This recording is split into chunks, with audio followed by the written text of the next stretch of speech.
Hi, ಇವತ್ತು ನಾನು ರಷ್ಯಾದ ರೊಮ್ಯಾಂಟಿಕ್ ಮತ್ತು ಹಾಸ್ಯವನ್ನು ಒಳಗೊಂಡಿರುವ ಐ ಆಮ್ ಲೂಸಿಂಗ್ ವೇಟ್ ಎಂಬ ಮೂವಿಯನ್ನು ಹೇಳಲು ಹೊರಟಿದ್ದೇನೆ. ಎಲ್ಲರೂ ಪೂರ್ತಿಯಾಗಿ ನೋಡಿ, ಎಲ್ಲೂ ಸ್ಕಿಪ್ ಮಾಡಬೇಡಿ, ತುಂಬ ಇಂಟ್ರೆಸ್ಟಿಂಗ್ ಆಗಿರುತ್ತೆ. ಈ ಸಿನಿಮಾದ ಪ್ರಾರಂಭದಲ್ಲಿ ನಿಜಿನಿ ನವ್ಗರೋಡ್ ಎಂಬ ನಗರವನ್ನು ತೋರಿಸುತ್ತಾರೆ. ಇಲ್ಲಿನ ಮುಖ್ಯ ಪಾತ್ರದ ಹೆಸರು ಅನ್ಯಾ. ಅವಳು 20ರ ವಯಸ್ಸಿನ ಹುಡುಗಿ. ಅವಳ ಬಾಯ್ ಫ್ರೆಂಡ್ ಒಬ್ಬ ಬಾಡಿ ಬಿಲ್ಡರ್ ಮತ್ತು ಸ್ವಿಮ್ಮಿಂಗ್ ಟೀಚರ್ ಆಗಿ ಕೆಲಸ ಮಾಡ್ತಿರ್ತಾನೆ. ಅವಳು ಬೇಕರಿಯಲ್ಲಿ ಕೇಕ್ ತಯಾರಿಸುವ ಕೆಲಸ ಮಾಡುತ್ತಾಳೆ. ಈ ಇಬ್ಬರು ಮೊದಲು ಭೇಟಿಯಾದಾಗ ಅವಳು 0 ಸೈಜ್ ಅಂದರೆ ತೆಳ್ಳಗೆ ಇದ್ದಳು. ಆದರೆ ಬೇಕರಿಯಲ್ಲಿ ಕೆಲಸ ಮಾಡುವುದರಿಂದ ಒಂದಷ್ಟು ತೂಕ ಹೆಚ್ಚಿಗೆ ಆಗಿದ್ದಳು. ಒಂದು ದಿನ ಇವರ ಸ್ನೇಹಿತರು ಮದುವೆಗೆ ಕರೀತಾರೆ. ಅನ್ಯ ಕೆಲವು ತಿಂಗಳ ಹಿಂದಿನ ಬಟ್ಟೆಗಳನ್ನು ಹಾಕಿಕೊಳ್ಳಲು ಪ್ರಯತ್ನ ಪಡುತ್ತಾಳೆ. ಅವಳು ದಪ್ಪ ಆದ್ದರಿಂದ ಎಷ್ಟೇ ಬಟ್ಟೆಗಳನ್ನು ಉಡಲು ಪ್ರಯತ್ನಿಸಿದರೂ ಸರಿ ಹೊಂದುವುದಿಲ್ಲ. ಅವಳು ತನ್ನ ಸಮಾಧಾನಕ್ಕೆ ಯಾರು ನಾನು ದಪ್ಪಾದದ್ದನ್ನು ಗಮನಿಸುವರು ಎಂದು ಊಹಿಸುತ್ತಾಳೆ. ಕೆಲವು ಬಟ್ಟೆಗಳನ್ನು ಉಡಲು ಪ್ರಯತ್ನಿಸುವಾಗ ಅವು ಹರಿದವು. ಕೊನೆಗೆ ತನಗೆ ಸರಿ ಹೊಂದುವ ಬಟ್ಟೆ ಹಾಕಿ ಹೊರಡಲು ತಯಾರಾದಳು.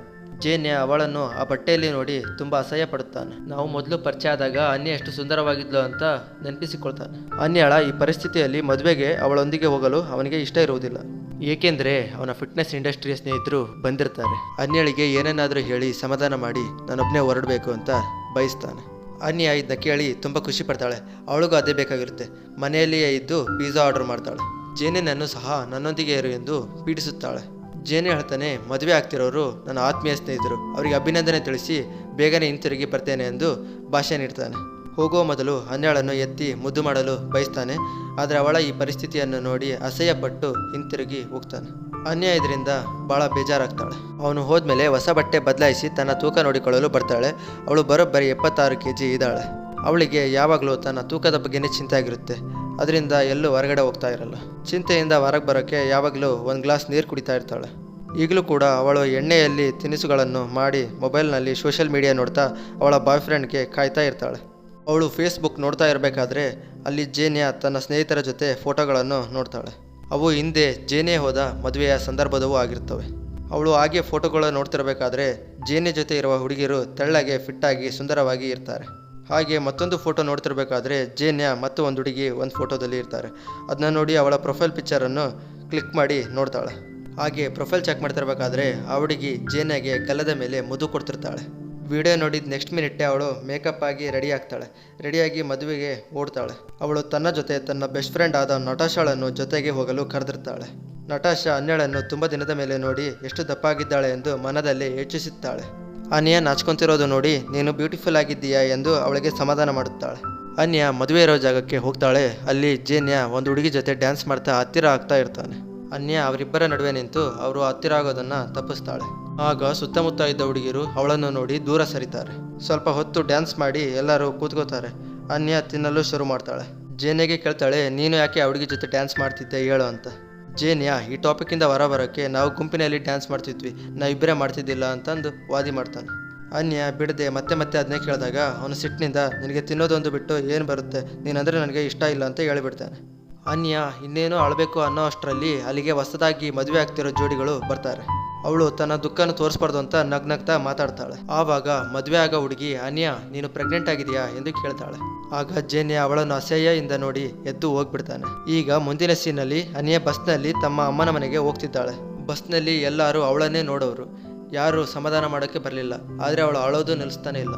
ಅವಳು ತನ್ನ ತಾಯಿ ಮನೆಗೆ ಹೋದಾಗ ತನ್ನ ತಾಯಿ ಗಂಡ ಇಲ್ಲದೆ ಬೇರೊಬ್ಬನ ಜೊತೆಗೆ ಡೇಟಿಂಗ್ ಮಾಡ್ತಾ ಇರ್ತಾಳೆ. ಅಲ್ಲಿದ್ದ ವ್ಯಕ್ತಿ ಮಗಳಿಗೆ ಮತ್ತು ಅವಳ ತಾಯಿಗೆ ಏಕಾಂತದಲ್ಲಿ ಬಿಟ್ಟು ಹೊರಡ್ತಾನೆ.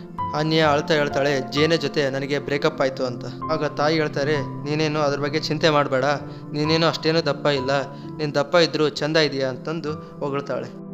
ಮತ್ತೆ ರಾತ್ರಿ ಮಲಗ್ತಿರ್ಬೇಕಾದ್ರೆ ಜೇನೆ ಜೊತೆ ಇರುವ ಫೋಟೋಗಳನ್ನು ನೋಡ್ತಾ ತನ್ನ ಹಳೆ ನೆನಪುಗಳನ್ನು ಮೆಲುಕಾಗ್ತಾ ಇರ್ತಾಳೆ. ಅದರಲ್ಲಿ ಸ್ವಲ್ಪ ತಿಂಗಳ ಹಿಂದಿನ ಫೋಟೋವನ್ನು ನೋಡ್ತಾ ಝೂಮ್ ಮಾಡಿ ತನ್ನ ದೇಹವನ್ನು ನೋಡ್ತಾ ದುಃಖದಿಂದ ತಾನು ಎಷ್ಟು ಬದಲಾಗಿದ್ದೇನೆ ಎಂದು ಯೋಚಿಸುತ್ತಾಳೆ. ಮುಂದೆ ಬೆಳಗ್ಗೆ ನಟಾಶಾ ಅನ್ಯಳಿಗೆ ಕರೆ ಮಾಡಿ ತನ್ನ ಮನೆಗೆ ಬರಲು ಕರೀತಾಳೆ. ಅನ್ಯ ನಟಾಶಾಳ ಬಾಲ್ಕನಿಯಲ್ಲಿ ಮಲ್ಕೊಂಡು ತನ್ನ ಬ್ರೇಕಪ್ ವಿಷಯವನ್ನು ಹೇಳ್ತಿರ್ತಾಳೆ. ನಟಾಶಾ ಅವಳ ಪರಿಸ್ಥಿತಿಯನ್ನು ಅರ್ಥ ಮಾಡಿಕೊಂಡು ಸಮಾಧಾನ ಮಾಡ್ತಿರ್ತಾಳೆ. ನಟಾಶಾ ಹೇಳ್ತಾಳೆ, ಈ ಮನೆಯಲ್ಲಿ ನಾನು ಮತ್ತು ನನ್ನ ಗಂಡನಾದ ಡಿಮಸ್ ಇಬ್ಬರೇ ಇರೋದು, ನೀನು ಒಂದು ಸ್ವಲ್ಪ ದಿನ ಇಲ್ಲೇ ಇರು ಎಂದು ಕೇಳ್ತಾಳೆ. ಆದರೆ ಅನ್ಯ ಇದಕ್ಕೆ ಒಪ್ಪೋದಿಲ್ಲ. ತನ್ನ ಅಮ್ಮನ ಜೊತೆ ಕಾಲ ಕಳೆಯಬೇಕು ಅನ್ನೋದು ಅವಳಿಗೆ ಇಷ್ಟ ಇರುತ್ತೆ. ಅನ್ಯ ಅಳ್ತಾ ತನ್ನ ಎಕ್ಸ್ ಬಾಯ್ ಫ್ರೆಂಡ್ ಪ್ರೀತಿ ಮತ್ತೆ ನನಗೆ ಸಿಗಬೇಕು, ಅವನೊಬ್ಬನೇ ನನಗೆ ಖುಷಿ ಪಡಿಸೋಕ್ಕೆ ಸಾಧ್ಯ ಅಂತ ಹೇಳ್ತಿರ್ತಾಳೆ. ಈಗ ಡಿಮಸ್ ಕೂಡ ಬಂದು ಅನ್ಯ ನೀನು ತುಂಬ ಸುಂದರ ಮತ್ತು ಸೆಕ್ಸಿಯಾದ ಹುಡುಗಿ ನಮ್ಮ ನಗರದಲ್ಲೇ ಎಂದು ಹೇಳ್ತಾನೆ. ಇದು ಅವನು ಅವಳಿಗೆ ಸಮಾಧಾನ ಮಾಡೋಕ್ಕೆ ಹೇಳಿರ್ತಾನೆ. ಆದರೆ ಅವಳು ಏನು ರಿಯಾಕ್ಟೇ ಮಾಡಲ್ಲ. ಆ ರಾತ್ರಿ ತನ್ನ ಮನೆಗೆ ಹೋಗದೆ ಆ ಬಾಲ್ಕನಿಲೇ ಕಾಲ ಕಳೀತಾಳೆ. ಮುಂದೆ ಬೆಳಗ್ಗೆ ನಟಾಶಾ ಅನ್ಯಾಗೆ ತನ್ನ ಹಳೆಯ ಸ್ನೇಹಿತೆಯ ಬಗ್ಗೆ ಕತೆ ಹೇಳ್ತಾಳೆ. ಅವಳು ಅನ್ಯ ಥರನೇ ದಪ್ಪದಿಂದಾಗಿ ತನ್ನ ಬಾಯ್ ಫ್ರೆಂಡಿಂದ ಬ್ರೇಕಪ್ ಆಗಿ ಕಷ್ಟ ಅನುಭವಿಸಿದ ಹುಡುಗಿ. ಆದರೆ ಅವಳು ಅದನ್ನು ಹೆಚ್ಚಾಗಿ ಚಿಂತೆ ಮಾಡದೆ ಜಿಮ್ಗೆ ತೆರಳಿ ಬರೀ 1 ತಿಂಗಳಲ್ಲಿ ತೆಳ್ಳಗೆ ಮತ್ತು ಮುದ್ದಾಗಿ ಆಗಿ ತನ್ನ ಎಕ್ಸ್ ಬಾಯ್ ಫ್ರೆಂಡ್ಗೆ ಹೊಟ್ಟೆ ಉರಿಯುವಂತೆ ಬದಲಾಗ್ತಾಳೆ. ಮುಂದೆ ಅವಳ ಜೊತೆ ಬ್ರೇಕಪ್ ಮಾಡ್ಕೊಂಡ ಬಾಯ್ ಫ್ರೆಂಡೇ ಬಂದು ಮತ್ತೆ ನನ್ನ ಪ್ರೀತಿಸು ಅಂತ ಬೇಡ್ಕೊತಾನೆ. ನಟಾಶಾ ಇನ್ನು ಹೇಳ್ತಿರ್ಬೇಕಾದ್ರೆ ಅನ್ಯ ನನಗೆ ಜಿಮ್ಮಿಗೆ ಹೋಗುವಷ್ಟು ದುಡ್ಡಿಲ್ಲ ಅಲ್ಲ ಅಂತ ಹೇಳ್ತಾಳೆ. ಇದನ್ನ ಕೇಳಿ ನಟಾಶಾ ಒಂದು ಐಡಿಯಾ ಕೊಡ್ತಾಳೆ. ಈ ನಮ್ಮೂರಲ್ಲಿ ಇರೋ ಎಲ್ಲ ಜಿಮ್ಗಳಲ್ಲಿ 1 ವಾರ ಫ್ರೀ ಟ್ರಯಲ್ ತಗೋ, ಯಾವ ದುಡ್ಡು ಇಲ್ಲದೆ ಮಾಡ್ಕೊ ಅಂತ ಹೇಳ್ತಾಳೆ. ಮುಂದಿನ ಬೆಳಗ್ಗೆ ಅನ್ಯ 1 ಲೋಟ ನೀರು ಕುಡಿದು ಜೀವನದಲ್ಲೇ ಮೊದಲೇ ಬಾರಿ ಜಿಮ್ಗೆ ಹೋಗ್ತಾಳೆ. ಅಲ್ಲಿರುವ ವರ್ಕೌಟ್ ಎಕ್ವಿಪ್ಮೆಂಟ್ಸ್ನ ಹೇಗೆ ಬಳಸೋದು ಅಂತ ಗೊತ್ತಿರೋದಿಲ್ಲ. ಸಾಕಷ್ಟು ಸಲ ಹೇಗೆ ಮಾಡೋದೆಂದು ತಿಳಿಯದೆ ಕೆಳಗೆ ಬೀಳ್ತಾಳೆ. ಹೇಗೋ ಕಷ್ಟಪಟ್ಟು ಅವತ್ತಿನ ದಿನ ವರ್ಕೌಟ್ ಮಾಡಿ ಮುಗಿಸ್ತಾಳೆ. ಆದರೆ ಎಲ್ಲ ಆಕೆಪಟ್ಟ ಕಷ್ಟ ವ್ಯರ್ಥವಾಗುತ್ತಿತ್ತು. ಯಾಕಂದರೆ 1 ಗಂಟೆಯ ನಂತರ ಅವಳು ಹೋಟೆಲ್ಗೆ ಹೋಗಿ 2 ಪಟ್ಟು ಹೆಚ್ಚು ತಿಂತಿದ್ಲು. ನಟಾಶಾ ಅದೇ ಹೋಟೆಲಲ್ಲಿ ಕೆಲಸ ಮಾಡ್ತಿರ್ತಾಳೆ. ಅದು ಅನ್ಯಗೆ ಗೊತ್ತಿರೋದಿಲ್ಲ. ಅವಳು ಸಿಟ್ಟಲ್ಲಿ ಬಂದು ಅನ್ಯಳ ಊಟವನ್ನು ಬಿಸಾಕ್ತಾಳೆ. ಸಿಟ್ಟಿನಿಂದ ಅನ್ಯ ತಾನು 2 ಗಂಟೆಗಳವರೆಗೂ ಹೊಟ್ಟೆ ಹಸಿವು ತಡೆಯೋದಾಗೋದಿಲ್ಲ ಅಂತ ಹೇಳ್ತಿರ್ತಾಳೆ. ಬೇಜಾರಲ್ಲಿ ಮನೆಗೆ ಬರುವಾಗ ತನ್ನ ದೇಹದ ಪೂರ್ತಿ ಮಾಯ್ಶ್ಚರೈಸರ್ ಹಚ್ಚಿ ಪ್ಲಾಸ್ಟರ್ ಗಮ್ನಿಂದ ಸುತ್ತಗೋತಾಳೆ. ಈ ಉಪಾಯ ಸ್ವಲ್ಪನಾದರೂ ತನ್ನ ತೂಕ ಕಡಿಮೆ ಮಾಡ್ಬೋದೇನೋ ಎಂದು ಅನ್ಯ ಅಂದ್ಕೊಂಡಿರ್ತಾಳೆ. ನಂತರ ಹೋಗುವಾಗಲೇ ಒಂದು ದೊಡ್ಡ ಪ್ಯಾಕ್ಸ್ ಚಿಪ್ಸ್ ತಿಂತಾಳೆ. ಮತ್ತೆ ಮಧ್ಯರಾತ್ರಿ ನಟಾಶಾ ಮನೆಯಲ್ಲಿ ಇರೋದ್ರಿಂದ ಫ್ರಿಜ್ನಿಂದ ತಿಂಡಿ ಕದೀತಾ ಇರಬೇಕಾದ್ರೆ ನಟಾಶಾಗೆ ಸಿಕ್ಕಿ ಬೀಳ್ತಾಳೆ. ಮುಂದಿನ ದಿನ ನಾನು ಇನ್ನು ಮುಂದೆ ಅನಾರೋಗ್ಯ ತಿಂಡಿಗಳನ್ನು ತಿನ್ನೋದಿಲ್ಲ ಅಂತ ಹೇಳ್ತಾಳೆ. ಆದರೆ ಅವಳಿಗೆ ಇದು ತುಂಬ ಕಷ್ಟ. ಯಾಕಂದರೆ ಅವಳು ಬೇಕರಿಯಲ್ಲಿ ಕೆಲಸ ಮಾಡೋದ್ರಿಂದ ಒಮ್ಮೆ ಕೇಕ್ ಡೆಕೋರೇಷನ್ ಮಾಡ್ತಿರ್ಬೇಕಾದ್ರೆ ಕೈಗೆ ಅಂಟಿದ ಕ್ರೀಮನ್ನು ತಿಂದು ಬಿಡ್ತಾಳೆ. ಅದನ್ನ ಸರಿಪಡಿಸೋಕೆ 10 ಬಸ್ಕಿ ಹೊಡಿತಾಳೆ. ಹೇಗೋ ಕಷ್ಟಪಟ್ಟು ತನ್ನನ್ನು ತಾನು ಕಂಟ್ರೋಲ್ ಮಾಡ್ತಿರ್ತಾಳೆ. ಇನ್ನೇನು ದಿನ ಮುಗಿತು ಅನ್ನೋ ಅಷ್ಟರಲ್ಲಿ ಬೇಕರಿಯ ಮಾಲೀಕ ಬಂದು ಇದೊಂದು ಕೇಕ್ ಉಳಿದಿದೆ ತಿಂದು ಬಿಡು ಅಂತ ಅನ್ನೆಗೆ ಕೊಟ್ಬಿಡ್ತಾನೆ.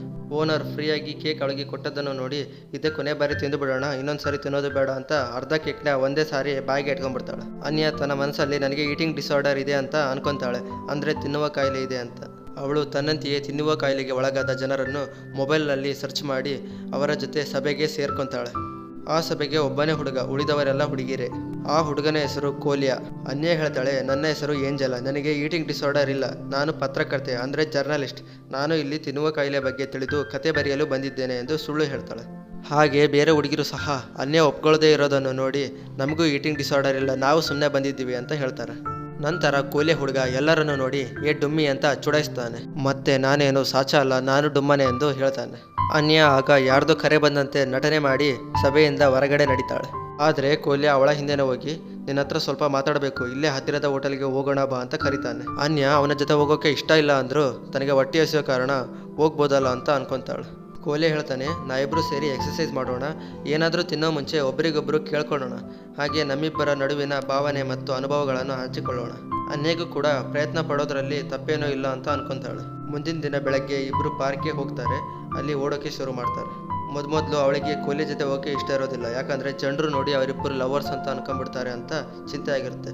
ಆದರೆ ಸಮಯ ಸಾಗ್ತಾ ಅವಳಿಗೆ ಗೊತ್ತಾಗುತ್ತೆ ಅವನು ಒಳ್ಳೆ ಮನುಷ್ಯ ಅಂತ. ಅವನು ತನ್ನ ದೇಹದ ತೂಕದಿಂದ ನಾಚಿಕೆ ಪಡ್ತಿರ್ಲಿಲ್ಲ. ಹಾಗೆ ಕೋಲೆ ಜೊತೆ ಸಮಯ ಕಳೀತಿದ್ರೆ ಅನ್ಯಗೂ ತನ್ನ ದೇಹದ ಬಗ್ಗೆ ಪ್ರೀತಿ ಹುಡ್ತಿತ್ತು. ಒಬ್ರಿಗೊಬ್ರು ಸಹಾಯ ಮಾಡಿಕೊಂಡು ಚೆನ್ನಾಗಿರ್ತಾರೆ. ಸ್ವಲ್ಪ ದಿನದಲ್ಲೇ ಅನ್ಯಳ ತೂಕ ಸ್ವಲ್ಪ ಕಡಿಮೆ ಆಗಿತ್ತು. ಇದರಿಂದ ತುಂಬ ಖುಷಿಯಾಗಿದ್ಲು ಅನ್ಯ. ಆದರೆ ಒಮ್ಮೆ ಸ್ವಿಮ್ಮಿಂಗ್ ಪೂಲ್ ಕಡೆ ಹೋದಾಗ ಅಲ್ಲಿನ ತಳ್ಳಗೆ ಸುಂದರವಾಗಿರೋ ಹುಡುಗಿಯರನ್ನು ನೋಡಿದಾಗ ಅವಳಿಗೆ ಅವರ ಥರ ಆಗಬೇಕು ಅಂತ ಅನಿಸ್ತಾ ಇತ್ತು. ಅನ್ಯ ಮತ್ತು ಕೋಲಿಯ ಒಮ್ಮೊಮ್ಮೆ ಜೋರಾಗಿ ಚೀರ್ತಾ ಇದ್ರು. ಯಾಕಂತ ಕೇಳಿದರೆ ಇದು ತಮ್ಮ ಒತ್ತಡ ಮತ್ತು ಚಿಂತೆ ಮತ್ತು ದುಃಖಕ್ಕೆ ಪರಿಹಾರವೆಂದು ಕೋಲಿಯ ಹೇಳ್ತಿದ್ದ. ಅನ್ಯಳಿಗೆ ಈ ಎಲ್ಲ ಖುಷಿಗಿಂತ ಜೇನಿನ ಪ್ರೀತಿ ಮತ್ತೆ ಬೇಕಾಗಿರುತ್ತೆ. ಮುಂದೆ 1.5 ತಿಂಗಳಲ್ಲಿ ಅವಳ ತೂಕ 10 kg ಕಡಿಮೆ ಆದ್ದರಿಂದ ಜೇನನನ್ನು ಮತ್ತೆ ಮೀಟಾಗಿ ಮಾತಾಡಬೇಕು ಅಂತ ಅನ್ಕೊತಾಳೆ. ಜೇನ್ಯ ಸ್ವಿಮ್ಮಿಂಗ್ ಟೀಚರ್ ಆದ್ರಿಂದ ಸ್ವಿಮ್ಮಿಂಗ್ ಪೂಲ್ ಹತ್ರ ಇರ್ಬೋದು ಅಂತ ಅವಳು ರೆಡಿಯಾಗಿ ಹೋಗ್ತಾಳೆ. ಜೇನ್ಯ ಅವಳನ್ನು ನೋಡಿ ಕಳೆದೋಗ್ತಾನೆ, ಹೇಗೆ ಇದು ಸಾಧ್ಯ ಅಂತ. ಮುಂದೆ ಸ್ವಲ್ಪ ಹೊತ್ತು ಮಾತನಾಡಿ ಸ್ವಿಮ್ಮಿಂಗ್ ಪೂಲ್ ಒಳಗೆ ಇಳಿತಾರೆ. ಒಬ್ಬರಿಗೊಬ್ಬರು ನೀರು ಉಗ್ಗುತ್ತಾ ಆಟ ಆಡ್ತಿರ್ತಾರೆ. ಎಲ್ಲ ಚೆನ್ನಾಗಿ ನಡೀತಾ ಇರಬೇಕಾದ್ರೆ ಅಲ್ಲಿಗೆ ಒಂದು ಹುಡುಗಿ ಬಂದು ನಾನು ಜೇನನ ಗರ್ಲ್ ಫ್ರೆಂಡ್, ನೀನು ಯಾರು ಅಂತ ಕೇಳ್ತಾಳೆ ಅನ್ಯಗೆ. ಅನ್ಯ ಏನು ಮಾತಾಡದೆ ಬೇಜಾರಲ್ಲಿ ಮನೆಗೆ ಹೋಗ್ಬಿಡ್ತಾಳೆ. ಮತ್ತೆ ಪಾರ್ಟಿಯಲ್ಲಿ ಜೇನನನ್ನು ಮರೆಯೋಕೆ ಮದ್ಯಪಾನ ಮಾಡ್ತಾಳೆ. ಮುಂದಿನ ಬೆಳಗ್ಗೆ ನಿದ್ದೆಯಿಂದ ಎದ್ದಾಗ ಮೈಮೇಲೆ ಬಟ್ಟೆ ಇಲ್ಲದೆ ಕೋಲಿಯನ ಮಂಚದ ಮೇಲೆ ಇರ್ತಾಳೆ. ಕೋಲಿಯ ತನ್ನನ್ನು ಮೈಮೇಲೆ ಬಟ್ಟೆ ಇಲ್ಲದೆ ನೋಡಿದಾನ ಅಂತ ಗಾಬರಿ ಆಗ್ತಾಳೆ. ಹಿಂದಿನ ರಾತ್ರಿ ಕುಡಿದ ನಶೆಯಲ್ಲಿ ತನ್ನ ಮನೆಗೆ ಬೇರೊಬ್ಬನ ಜೊತೆ ಹೋಗ್ತಿರ್ಬೇಕಾದ್ರೆ ಕೋಲಿಯ ಅಲ್ಲಿಗೆ ಬಂದು ಅವನಿಗೆ ಹೊಡೆದು ಅನ್ಯಳನ್ನು ಕಾಪಾಡಿರ್ತಾನೆ. ಕುಡಿದ ಮತ್ತಿನಲ್ಲಿ ತನ್ನ ಬಟ್ಟೆಯ ಮೇಲೆ ತಾನೇ ವಾಂತಿ ಮಾಡ್ಕೊಂಡಿರ್ತಾಳೆ. ಇದರಿಂದ ಗಲೀಜಾಗಿರೋ ಬಟ್ಟೆನ ಬದಲಾಯಿಸಕ್ಕೆ ಬಟ್ಟೆ ಬಿಚ್ಚಿದ್ದೆ ಅಂತ ಹೇಳ್ತಿರ್ಬೇಕಾದ್ರೆ ಕೋಲಿಯ ಅನ್ಯ ಸಿಟ್ಟಲ್ಲಿ ನಿನಗೆ ಯಾರು ಬಟ್ಟೆ ಬದಲಾಯಿಸಕ್ಕೆ ಹೇಳಿದ್ದು ಅಂತ ತನ್ನ ತಾಯಿ ಮನೆಗೆ ಹೋಗಿ ಎಲ್ಲ ವಿಷಯನ ತಾಯಿಗೆ ಹೇಳ್ಬಿಡ್ತಾಳೆ. ಅವಳ ತಾಯಿ ಇದನ್ನೆಲ್ಲ ಕೇಳಿ ನಿನ್ನೆ ರಾತ್ರಿ ನೀನು ಬೇರೊಬ್ಬನ ಜೊತೆ ಮಲಗಿ ಬಂದಿದ್ದೀಯ ಅಂತ ಸಂಶಯ ಪಡ್ತಾಳೆ. ಅನ್ಯಳಿಗೆ ಗೊತ್ತಾಗುತ್ತೆ ತಾಯಿ ಏನು ಹೇಳ್ತಿರೋದು ಅಂತ. ಮುಂದಿನ ದಿನ ಅವಳು ತನ್ನ ತಂದೆಯನ್ನು ಭೇಟಿಯಾಗಬೇಕಂತ ನಿರ್ಧಾರ ಮಾಡಿರ್ತಾಳೆ. ಜೊತೆಗೆ ಕೊಲಿಯನನ್ನು ಕಾರ್ ಡ್ರೈವರ್ ಆಗಿ ಕರೆದಿರ್ತಾಳೆ. ಯಾಕಂದರೆ ಹೋಗ್ತಿರೋ ದಾರಿ ಸುಮಾರು 5 ಗಂಟೆ ಇರೋದ್ರಿಂದ. ಕೋಲಿಯ ಅನ್ಯಳ ಜೊತೆ ಹತ್ರ ಆಗೋಕ್ಕೆ ಅವಳಿಗೆ ಕೇರ್ ಮಾಡೋದು, ಅವಳ ಜೊತೆ ಭಾಳ ಮಾತಾಡೋದು ಮಾಡ್ತಾನೆ. ಆದರೆ ಅನ್ಯಳಿಗೆ ಅರಿವಿಲ್ಲದೆ ನಿರ್ಲಕ್ಷ್ಯ ಮಾಡ್ತಿರ್ತಾಳೆ. ಅವರು ಕೊನೆಗೆ ತನ್ನ ತಂದೆಯನ್ನು ಕಟ್ಟಿಗೆ ಮನೆಯಲ್ಲಿ ಭೇಟಿಯಾಗಿ ಅಲ್ಲಿ ತನ್ನ ತಂದೆ ಒಂದು ಹೆಂಗಸಿನ ಜೊತೆ ಇರೋದನ್ನು ನೋಡ್ತಾರೆ. ಅನ್ಯ ತನ್ನ ತಂದೆಯನ್ನು ಕೇಳ್ತಾಳೆ, ಯಾಕೆ ನಮ್ಮನ್ನ ದೂರ ಮಾಡಿದೆ ಅಂತ. ಇಲ್ಲಿ ತಂದೆ ಹೆಸರು ಸರ್ಜೆ ಅಂತ. ಈಗ ಸರ್ಜೆ ನೆನಪಿಸಿಕೊಂಡು ಹೇಳ್ತಾನೆ, ಅನ್ಯ ನಾನು ನಿನ್ನ ಹುಟ್ಟುಹಬ್ಬಕ್ಕೆ ವಿಶ್ ಮಾಡಿ ಗಿಫ್ಟ್ ಕೊಡೋಕ್ಕೂ ಬಂದಾಗ ನಿನ್ನ ಕಿಟಕಿ ಮೂಲಕನೇ ಫಕ್ ಆಫ್ ತೋರಿಸಿ ಕಳಿಸಿದ್ದೆ ಸಣ್ಣವಳಿದ್ದಾಗ ಅಂತ ಹೇಳ್ತಾನೆ. ಮುಂದೆ ರಾತ್ರಿ ಆಗುತ್ತೆ. ಅನ್ಯ ಕೈ ತಪ್ಪಿ ಮೇಣದ ಬತ್ತಿನ ಕೆಳಗೆ ಬೆಳೆಸ್ಬಿಡ್ತಾಳೆ. ಆಗ ಅಚಾನಕ್ಕಾಗಿ ಕಟ್ಟಿಗೆ ಮನೆ ಬೆಂಕಿಗೆ ಒಳಗಾಗಿ ಪೂರ್ತಿ ಸುಟ್ಟು ಹೋಗುತ್ತೆ. ಅನ್ಯ ಬೆನ್ನಿಗೂ ಸಹ ಬೆಂಕಿ ಬಿದ್ದಿರುತ್ತೆ. ಆಗ ತಂದೆಯ ಅನ್ಯಳ ಸುರಕ್ಷತೆ ಬಗ್ಗೆ ಕಾಳಜಿ ವಹಿಸೋದು ಬಿಟ್ಟು ತನ್ನ ಮನೆ ಹೋಯ್ತಲ್ಲ ಅಂತ ಅನ್ಯಗೆ ಬೈತಿರ್ತಾನೆ. ಅನ್ಯ ದುಃಖದಿಂದ ಕೋಲಿಯನ್ನ ಕರ್ಕೊಂಡು ತಮ್ಮ ಊರಿಗೆ ವಾಪಸ್ ಬಂದ್ಬಿಡ್ತಾಳೆ. ಅನ್ಯ ಇನ್ನೇನು ಕೋಲಿಯನ್ನ ಅವನ ಮನೆಗೆ ಬಿಡುವ ಮುಂಚೆ ಅವನನ್ನು ಹಿಡಿದು ಮೂಗಿನ ಮೇಲೆ ಮುದ್ದು ಕೊಡ್ತಾಳೆ. ನಂತರ ಕೋಲಿಯ ಖುಷಿಯಿಂದ ಗಾಳಿಲಿ ತೇಲಾಡ್ತಿರ್ತಾನೆ. ಇವತ್ತು ಅನ್ಯಗೆ ಪ್ರಪೋಸ್ ಮಾಡಲೇಬೇಕು ಅಂತ ತನ್ನ ವಾಚ್ ಮಾರಿ ಹೂಗಳನ್ನು ತಗೊಂತಾನೆ. ಈಗ ವಿಧಿವಶ ಏನು ಅಂದರೆ ಜೇನೆ ಅನ್ಯಳನ್ನು ಭೇಟಿಯಾಗಿ ಕ್ಷಮೆ ಕೇಳ್ತಾನೆ. ಆವತ್ತು ಸ್ವಿಮ್ಮಿಂಗ್ ಪೂಲ್ ಕಡೆ ನಡೆದಿದ್ದು ಮರ್ತು ಬಿಡು ಅಂತ ಹೇಳಿ ಸ್ವಲ್ಪ ಹೊತ್ತಲ್ಲೇ ರೊಮ್ಯಾನ್ಸ್ ಮಾಡೋಕ್ಕೆ ಶುರು ಮಾಡ್ತಾರೆ. ಅದೇ ಸಮಯದಲ್ಲಿ ಕೋಲಿಯ ಹೂಗಳನ್ನು ತಗೊಂಡು ಅನ್ಯ ಮನೆಗೆ ಬರ್ತಾನೆ. ಅದರ ಕಿಟಕಿಯಲ್ಲಿ ಅವರಿಬ್ಬರು ರೊಮ್ಯಾನ್ಸ್ ಮಾಡೋದನ್ನು ನೋಡಿ ಬೇಜಾರಿಂದ ಹೊರ ನಡೀತಾನೆ. ಮುಂದೆ ಬೆಳಗ್ಗೆ ಜೇನೆ ಹೇಳ್ತಾನೆ, ಅನ್ಯ ನೀನು ತುಂಬ ಸುಂದರವಾಗಿ ಕಾಣ್ತಿದ್ದೀಯಾ. ಮುಂಚೆ ನೀನು ಎಷ್ಟು ದಪ್ಪ ಇದ್ದೆ, ಈಗ ತುಂಬ ಸುಂದರವಾಗಿ ಬ್ಯೂಟಿಫುಲ್ ಆಗಿ ಕಾಣ್ತಿದ್ದೀಯಾ ಅಂತ ಹೇಳ್ತಾನೆ. ಅವಳು ಹಳೇದನ್ನು ನೆನೆಸ್ಕೊಂಡು ಇವನು ಯಾವ ಬೇಕಾದರೂ ಬಿಟ್ಟೋಗ್ಬೋದು, ನನ್ನ ಅಂದ ಚಂದ ನೋಡಿ ಇರೋನು ಬೇಡ ನನಗೆ ಅಂತ ಅನ್ಕೋತಾಳೆ. ಮತ್ತೆ ನೀನು ಸಮಯ ಸಾಧಕ, ನೀನು ನನಗೆ ಬೇಡ ಅಂತ ಹೇಳ್ತಾಳೆ. ಮತ್ತೆ ಜಗಳ ಆಗಿ ಜೇನ್ಯ ಹೊರಟೋಗ್ತಾನೆ. ಆ ದಿನ ಸಾಯಂಕಾಲ ಅವಳು ಕೋಲಿಯ ಮನೆಗೆ ಹೋಗ್ತಾಳೆ ಅವನ ಜೊತೆ ಸಮಯ ಕಳೆಯೋಕೆ. ಆದರೆ ಕೋಲಿ ಆಕೆಗೆ ತಿನ್ನಲು ಸೇಬುಹಣ್ಣು ಕೊಟ್ಟು ತಮ್ಮ ರಿಲೇಶನ್ಶಿಪ್ ಮುಗಿದಿದೆ, ನಮ್ಮ ಒಪ್ಪಂದದ ಪ್ರಕಾರ ನೀನು ತೂಕ ಕಡಿಮೆ ಮಾಡಿಕೊಂಡೆ, ಇಲ್ಲಿಗೆ ನಮ್ಮ ಸಂಬಂಧ ಮುಗೀತು ಅಂತ ಹೇಳ್ತಾನೆ. ಮುಂದಿನ ದಿನ ಅವಳು ನಟಶಾಳ ಮನೆಗೆ ಹೋದರೆ ಯಾರೂ ಬಾಗಿಲು ತೆಗಿಲಿಲ್ಲ. ಆಗ ಪಕ್ಕದಲ್ಲೇ ಇರೋ ಕಿಟಕಿ ಮತ್ತು ಪೈಪ್ ಲೈನ್ಗಳ ಮೂಲಕ ಒಳನುಗ್ಗೋಕ್ಕೆ ಟ್ರೈ ಮಾಡ್ತಾಳೆ. ಆಗ ಗೊತ್ತಾಗುತ್ತೆ ನಟಾಶಾ ಮತ್ತೆ ಅವಳ ಗಂಡನ ನಡುವೆ ಜಗಳ ಆಗಿ ಗಂಡ ಆಕೆಯನ್ನು ಬಿಟ್ಟು ಹೋದ ಅಂತ. ಇಬ್ರು ಹುಡುಗಿರು ಕಷ್ಟ ಅನುಭವಿಸ್ತಿದ್ರು, ಖುಷಿಯಿಂದ ನಗ್ನಗ್ತಾ ಇರ್ತಾರೆ. ಮುಂದೆ ಸರ್ಜೆ ಅನ್ಯಳನ್ನು ಮೀಟ್ ಆಗಿ, ನಾನು ಇದುವರೆಗೂ ನಿನಗಾಗಿ ಏನೂ ಮಾಡಿಲ್ಲ, ನನ್ನಂಥ ಪಾಪಿ ಈ ಪ್ರಪಂಚದಲ್ಲಿ ಎಲ್ಲೂ ಇಲ್ಲ, ಈ ಪಾಪಿಯನ್ನು ಕ್ಷಮಿಸಮ್ಮ ಅಂತ ಕೇಳ್ತಾನೆ. ಮತ್ತೆ ಅವಳು ಕ್ಷಮಿಸಿದಾಗ ಹಳೆ ನೆನಪುಗಳನ್ನ ಮೆಲುಕಾಗ್ತಾ ಕುಣಿತಾನೆ. ಮುಂದೆ ಅನ್ಯ ಫಿಟ್ನೆಸ್ ಮ್ಯಾರಥಾನ್ ಎಂಬ ಸಭೆಗೆ ಕೋಲಿಯನನ್ನು ಭೇಟಿಯಾಗಲು ಹೋಗ್ತಾಳೆ. ಕೋಲಿಯ ಕೋಲ್ಡ್ ಡ್ರಿಂಕ್ಸ್ ಅನ್ನು ಕುಡಿಯೋದನ್ನು ನೋಡಿ ಕಸೆದು ಬಿಸಾಕ್ತಾಳೆ. ಅವಳು ಹೇಳ್ತಾಳೆ, ನೀನು ಇನ್ನೂ ಸಾಕಷ್ಟು ತೂಕ ಕಡಿಮೆ ಮಾಡ್ಕೋಬೇಕಾಗಿದೆ, ನಮ್ಮ ಒಪ್ಪಂದದ ಪ್ರಕಾರ ನೀನು ಕೂಡ ತೂಕ ಕಡಿಮೆ ಮಾಡ್ಕೋಬೇಕು, ನಿನ್ನ ತೂಕ ಕಡಿಮೆ ಮಾಡಿಸುವುದು ನನ್ನ ಜವಾಬ್ದಾರಿ ಅಂತ ಹೇಳ್ತಾಳೆ. ಅವರು ಮ್ಯಾರಥಾನ್ಗೆ ಸೇರಿ ಶಕ್ತಿ ಮೀರಿ ಕಾಂಪಿಟೇಷನ್ ಅನ್ನು ಮುಗಿಸ್ತಾರೆ. ಕೊನೆಯಲ್ಲಿ ಕೋಲಿಯ ಧೈರ್ಯ ಮಾಡಿ ಅನ್ಯಳಿಗೆ ಕಿಸ್ ಮಾಡ್ತಾನೆ. ನಿಜವಾದ ಪ್ರೀತಿ ಸಂತೋಷ ನಾವು ಹೇಗಿದ್ದೀವೋ ಹಾಗೆ ಇಷ್ಟಪಡುವುದರಲ್ಲಿ ಇದೆ ಎಂದು ಅನ್ಯ ತಿಳಿಯುತ್ತಾಳೆ.